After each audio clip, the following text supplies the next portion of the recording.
Hello everyone finally नानो नोडी ऊटी के बंदू तलपिदीनी देखिए फाइनली हम लोग आकर ऊटी पहुंच गए हैं।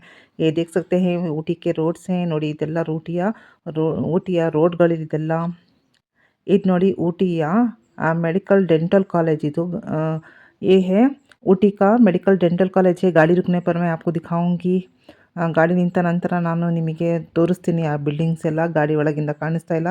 गाड़ी के अंदर से ठीक से नहीं दिख रहा है, रुकने पर मैं आपको दिखाऊंगी। देखिए दोस्तों ये जो रेड कलर की बिल्डिंग दिख रही है ये ऊटी की डिस्ट्रिक्ट कोर्ट है। ನೋಡಿ ಇದು ಕೆಂಪು ಬಿಲ್ಡಿಂಗ್ ಕಾಣಿಸ್ತಾ ಇದೆಯಲ್ಲ ಇದು ಊಟಿಯ डिस्ट्रिक्ट कोर्ट ಇದು ನೀವು ನೋಡ್ತಾ ಇರಬಹುದು। आप देख सकते हैं और ये जो सफ़ेद बिल्डिंग है ये ऊटी की मेडिकल कॉलेज है। ಇದು ಬಿಳಿ ಬಿಲ್ಡಿಂಗ್ ಕಾಣ್ತಾ ಇದೆಯಲ್ಲ ಇದು ಊಟಿಯ ಮೆಡಿಕಲ್ ಕಾಲೇಜು।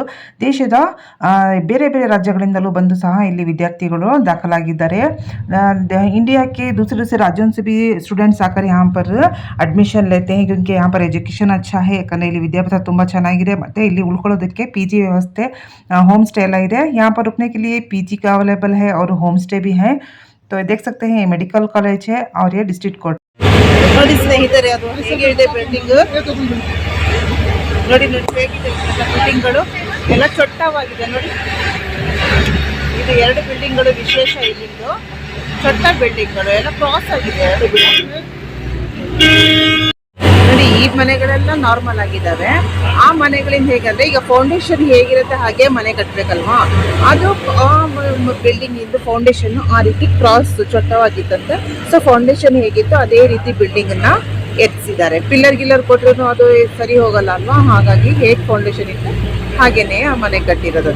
ಬಾಕಿ ನಾರ್ಮಲ್ ಮನೆಗಳಿದಾವೆ ನೋಡಿ ಹೇಗಿದೆ ಬೆಟ್ಟದ ಮೇಲೆ ಮನೆಗಳು ಎಷ್ಟು ಚೆನ್ನಾಗಿ ಕಾಣ್ತಾ ಇದೆ।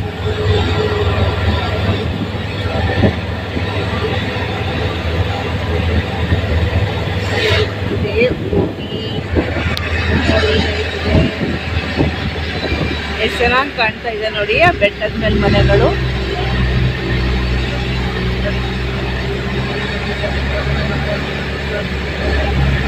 ತುಂಬಾ ಚೆನ್ನಾಗಿ ಕಾಣ್ತಾ ಇದೆ ಇದೆಲ್ಲ ವಿಷಯ। ಸೊ ನನ್ನ ಜೊತೆ ನೀವೆಲ್ಲರೂ ಸಹ ನೋಡ್ತಾ ಇದ್ದೀರಾ, ನನಗದು ಸಂತೋಷವಾಗ್ತಾ ಇದೆ ನೋಡಿ ಎಷ್ಟು ಚೆನ್ನಾಗಿದೆ। ತಿರುವುಗಳು ಮಾತ್ರ ತುಂಬಾ ಭಯಂಕರವಾಗಿದ್ದಾವೆ।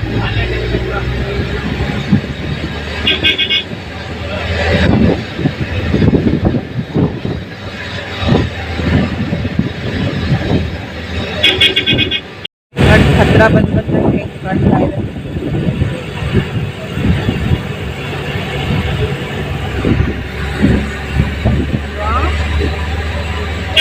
ನಾವು ಎತ್ತರಕ್ಕೆ ಹೋದಂಗೆ ಆ ಮನೆಗಳೆಲ್ಲ ನಮಗೆ ಹತ್ರ ಕಾಣಿಸ್ತಾ ಇದೆ ಹೇಗಿದೆ ಎಲ್ಲ।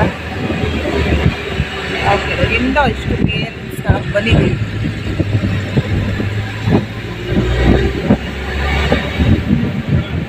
ಸಾಯಂಕಾಲದ ವ್ಯೂ ಹೇಗಿದೆ। ಇವಾಗ ಇದಕ್ಕೆ ಊಟಿ ಅಂತ ಹೇಳ್ಬಿಟ್ಟು ಹೆಸರಿಸಿರೋದು। 200 ವರ್ಷಗಳ ಹಿಂದೆ ಊಟಿಗೆ ಉದಕಮಂಡಲ ಅಂತಬಿಟ್ಟು ಹೆಸರು। ಈ ಉದಕಮಂಡಲವನ್ನು ಆಗ ಬ್ರಿಟಿಷರು ನಮ್ಮ ಕರ್ನಾಟಕಕ್ಕೆ ಬೇಡ ಅಂತ ಹೇಳಿದ್ದಕ್ಕೆ ತಮಿಳುನಾಡಿಗೆ ಈ ಜಾಗ ಸೇರ್ಕೊಂಡಿದ್ದಾರೆ। ಇದು ಕರ್ನಾಟಕಕ್ಕೆ ಸೇರುವಂಥದ್ದು ಬೇಡ ಅಂತ ಹೇಳಿದ್ದಕ್ಕೆ ಇಲ್ಲಿ ಇದನ್ನು ತಮಿಳುನಾಡಿಗೆ ಸೇರ್ಕೊಂಡ್ಬಿಟ್ಟು ಆವಾಗ ಉದಕಮಂಡಲ ಅಂತ ಹೇಳ್ಬಿಟ್ಟು ಹೆಸರಿತ್ತು। ಇವಾಗ ಊಟಿ ಅಂತ ಹೇಳ್ಬಿಟ್ಟು ಇದಕ್ಕೆ ಹೆಸರಿರೋದು।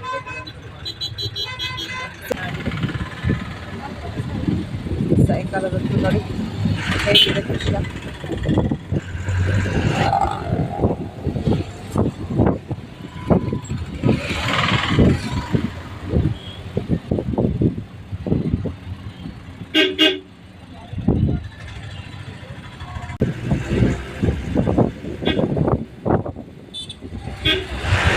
ನೋಡಿ ಊಟಿ ಸಿಟಿ ಹೇಗಾಗಿದೆ ನೋಡಿ ಮಾರ್ಕೆಟು ಫಿಶ್ ಮಾರ್ಕೆಟು